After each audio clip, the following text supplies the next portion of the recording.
Guys, good morning. So today I'm going to show you how I edit my thumbnail. So first I need to go to my downloaded apps, which is saan na ba 'yun? Okay, thumbnail maker ng thumbnail maker ng for YouTube. Okay, so first ayan yung ginawa ko. Teka lang, no. So, dito ka mamimili ng custom. Sample, gagawa ako ng thumbnail for my YouTube. So, ito YouTube size and done. After that, mamili ka ng design. So, example, ito. Click mo lang siya done. Okay. Then, you can put nature if you want. Okay. So, just wait for a minute. Then, okay, that's it. Then,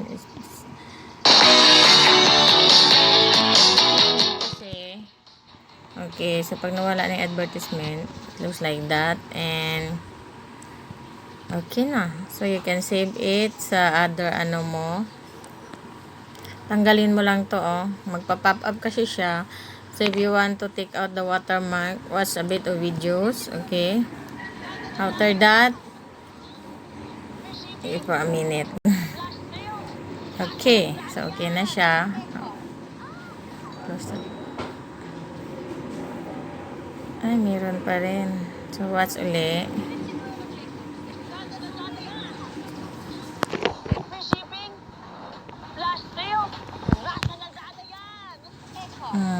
So,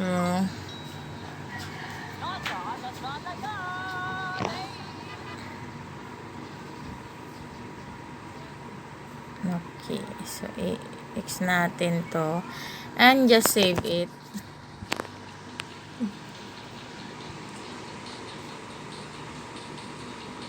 Okay. So, sorry kaya may mga commercial advertisement pa siya. So, pag nasave nyo na ng thumbnail, okay, done na siya. All you have to do is you can go back to your apps, okay? Mag-download lang po kayo ng another app which is PixArt. Okay? So, ako nag-download kasi ako ng PixArt.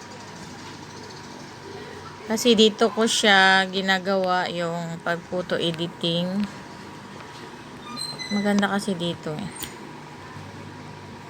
Sa example, come on. Okay, example is like this. Mag-i-edit ako. So, yung nasave ko kanina sa thumbnail, andito na siya. Kasi size na siya for YouTube. Okay. Okay, example, ito. Ayan. So, ito yung sa PixArt na guys, para maglagay ako ng photos. Okay. So, add photo. So, maghahanap lang ako ng ito, example.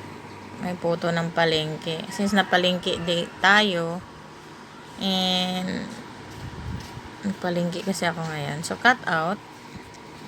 Cut mo lang siya. So, this is person. Ayan. So, maka-cut out sa kanya yung part na yan.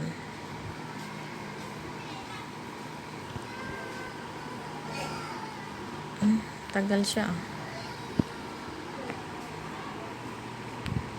So, example, yan yung malalagay na natin sa ating thumbnail. Okay, then you can put another photo if you want, your own picture. Mili ka lang po ng picture mo na medyo maganda. Okay. Ayan. So, example, I put this one. Okay. So, i-cut ko lang uli siya like what I did. Okay. Person. Save. Charang! So, ayan na siya. So, palengke day. Then, you can just add text. Palengke day. Palengke.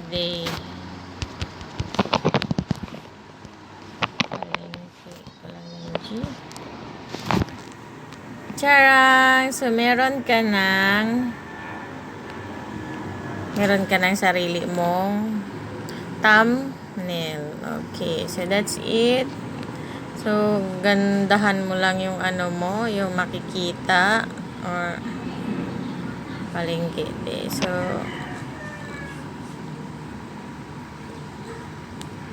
ayan. So, walang highlight dapat. Okay.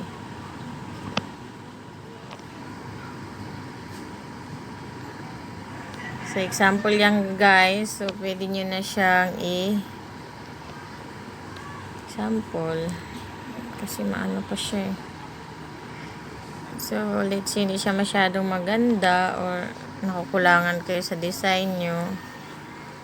Gusto nyo yung bold, yung nakikita talaga. Pwedeng ganyan. O, diba? Palengke de. Yung pulang-pula, ayan. So, hindi siya maganda pag pulang-pula. Dapat puti lang. Okay, palengke de. Highlight.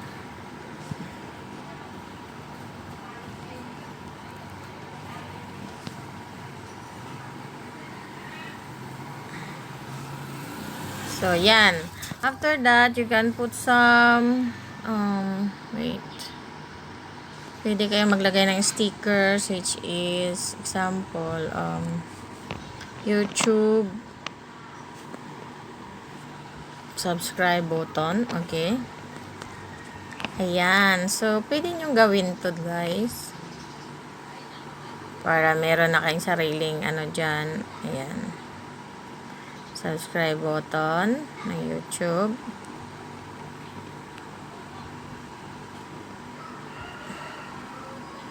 So, dito na natin ilagay. Subscribe. And you can add text, your own name of the vlog. Ariana Ramo Vlog. Okay, you can put that also. Ayan. So, ganyan itsura niya. I like it blue. Ayan. So, ayan na. Palengke de Ariana Ramo Vlog. And you can just save it.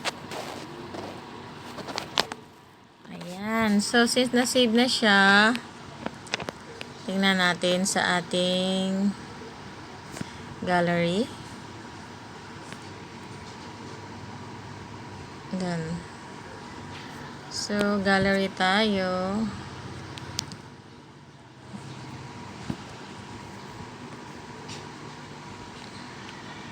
Ayan na guys. So, pwede nyo na po siyang gamitin pag upload kayo ng vlog.